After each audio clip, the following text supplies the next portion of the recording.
Hello বন্ধুরা, সানডের শুভেচ্ছা সবাইকে। সানডের আজকে স্পেশাল মেনু নিয়ে হাজির হলাম তোমাদের সামনে সোমার রান্না করে।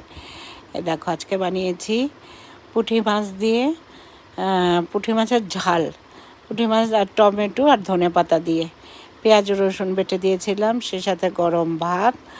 আর বানিয়েছি একটা স্পেশাল আজকে একদম দেশি কই মাছের দিয়ে কই ঝাল করেছিলাম।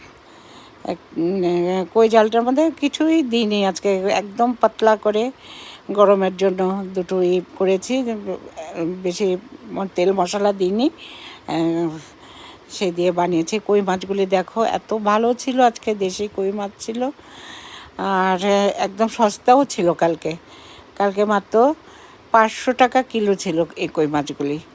তো আমি আধা কিলো এনেছিলাম আর পুঁটি মাছটা এনেছিলাম 1 পাও এনেছি। পুঁটি মাছ 50 টাকা নিয়েছে, মানে 300 টাকার মাছ এনেছি কালকে। দেখো কই মাছটা তো খুবই ভালো, তোমরা একবার দেখে বলো কেমন আছে। একটা লাইক কমেন্ট শেয়ার আর সাবস্ক্রাইব